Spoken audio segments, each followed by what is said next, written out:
Good morning and welcome to the DFS Army YouTube channel. I am Razzle11 and you can find me on X at Razzle11Grinds. Going to take a look at some pitching for today, the 13th of August. We have an 8-game main slate on tap. No weather to worry about on the main slate. Washington has 16-mile-an-hour winds blowing in from left, which might come into play for some right-handed bats, especially with Oakland throwing a left-handed pitcher. San Francisco blowing out to right, which is generally normal.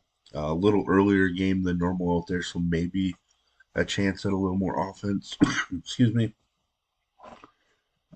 But aside from that, nothing really to worry about. Out to left in Pittsburgh at about 11 miles an hour.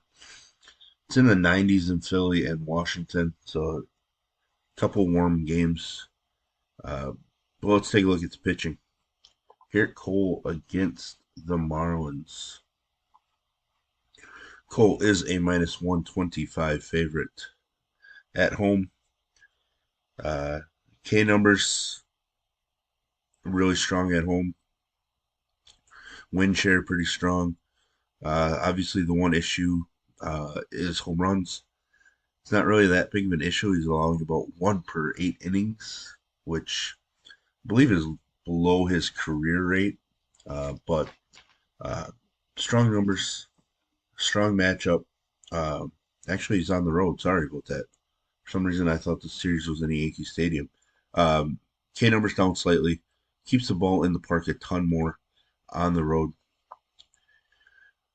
Coming off of a rough start against the White Sox, which we thought he was going to dominate. At least I did.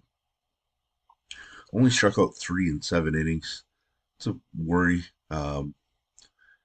His K's kind of bounce around a lot more than we are traditionally used to with somebody like Garrett Cole.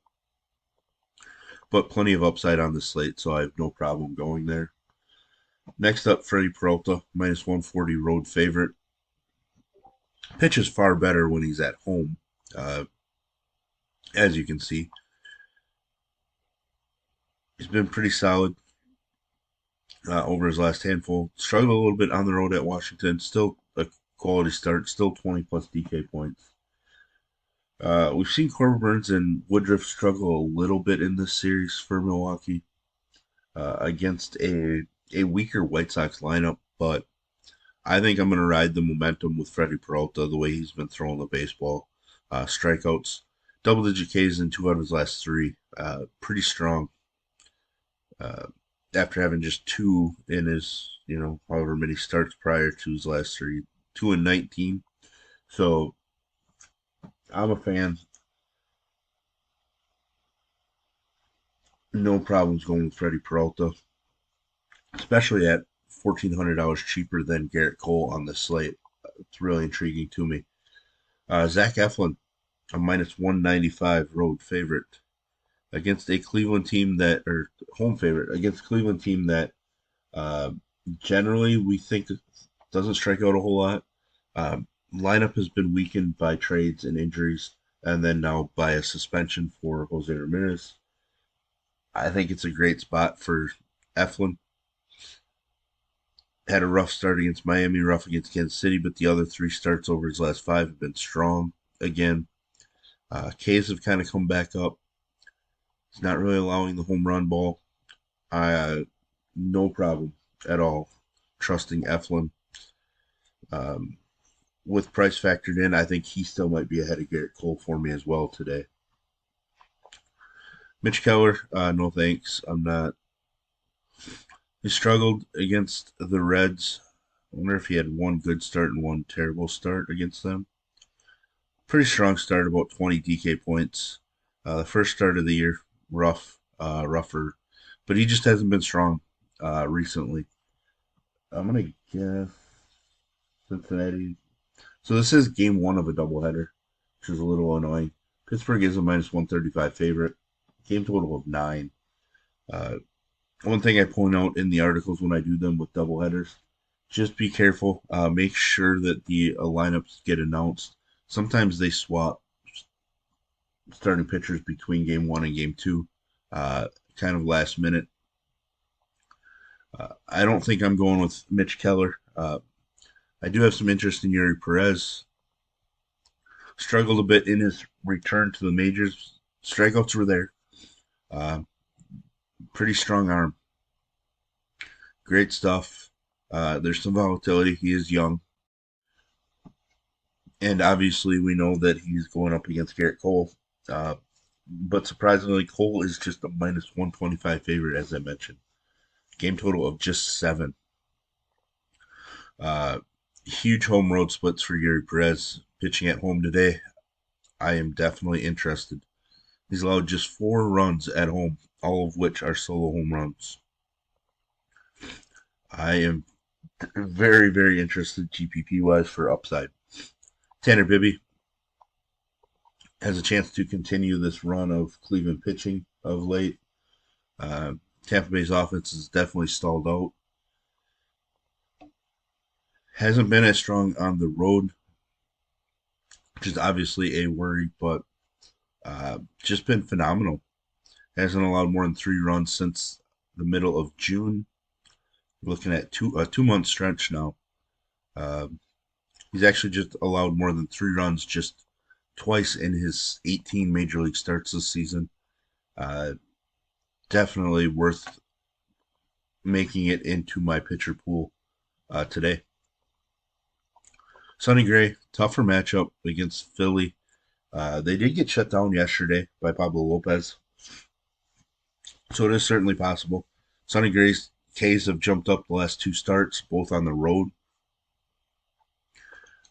I think he's a perfectly fine play. I'm not really in a hurry to jam him in. Philadelphia is a minus 120 favorite, but I think with his price coming down, it makes him much more intriguing to me. He's not priced up, as a top 3 option on a slate anymore. So I'm definitely interested, but there is a chance that he doesn't make my pitcher pool.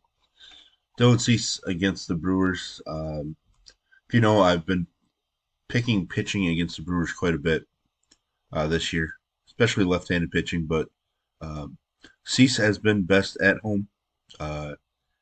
Still worried about his walk rate. Really drives me nuts. I hate walks. He walked 7 Yankees last time out. 7 of them. Well, just 1 hit, but man, those walks are just annoying. He went out into Atlanta and just dominated the best offense in baseball. I shouldn't say dominated, but he held them to hardly anything and beat them. So Dylan Cease can definitely go against Milwaukee and dominate them in theory. As long as he's able to control those walks. I love the upside at the 8K price point. Huge upside for me. So I have a feeling I'm going to be pretty heavy on Dylan Cease. I do like to take some stands and go well overweight on 1 or 2 pitchers. I do go overweight on all 8 in my pitching pool, but usually 1 or 2 of them is a strong overweight stance. Jameson Taillon against the Blue Jays. I think the Blue Jays offense has hit kind of a struggle bus. Taillon's look pretty good. I don't think I'm going there. I just don't think there's a need to. Obviously, that could change here as I work on my player pool over the next hour, but I would think that Taillon's going to end up on the outside looking in. Ranger Suarez looks like he's kind of settling back in after a long, rough stretch. This is a guy that kind of have a soft spot in my heart because he's won me a lot of money over the last couple of years when he goes on his hot stretches. People just weren't on him at all. And he just carried some of my builds. He's a minus 120 favorite. There's a ton of strikeout upside against this Minnesota squad. And being left-handed neutralizes some of the power that the Twins do have. So Ranger Suarez, 6,800, definitely going to be in my pitcher pool. Jose Urquidy made his return, was not sharp. I am not going to use him against the Angels. I assume Astros are still a favorite. Yeah, they're minus 140 favorite in this game, but I'm just not going to trust Urquidy yet.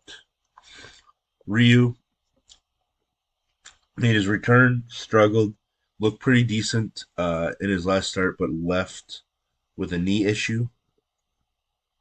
He's hit by a line drive. Um, Coming back, a knee. The way this Cubs offense has been swinging it, I'm just going to pass. I understand the intrigue. This game's a coin flip, total of 9. I'm going to make sure that Ryu shows me he's fully good to go before I look to use him in the future.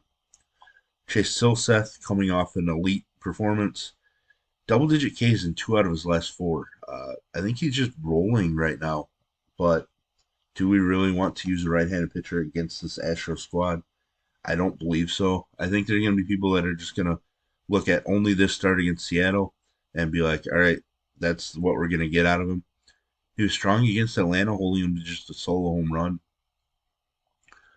Pitchers get in hot stretches too, so maybe Seth continues it. I'm not a believer in that he can continually do something like that, but I've obviously been wrong before, and I don't have a problem being wrong. So I'm going to probably go with the fade. If he does make my player pool, it'd be as the 8th guy in, and like a 10% share, but I just don't think I'm going to get there. Brandon Williamson pitching on the road in Pittsburgh. Game 1 of the doubleheader. Like I mentioned, the wind is blowing out in Pittsburgh today. Out to left field, so it does benefit some right-handed hitters. I don't think I'm going to get to Williamson. He's given up 14 home runs in 75 innings at the major league level. He's coming off of an elite performance. I don't know that I want to chase that. So similar to Silseth, I think there might be some people that look at the previous performance, see they just put up career highs across the board, and want to go back to them since they are just 6K. I'm going to lean towards the fade. Williamson has the better matchup than Silseth, but still, I just don't think I can get there. So there we have it. There's my first look at my pitching. Get a rough idea of what my pitching pool will be. I will narrow it down a little bit over the next hour or so and update the members at DFS Army. If you enjoy what I bring to you, please hit the like button, hit the subscribe button, turn the notification bell on, get the alert anytime we drop videos here at DFS Army.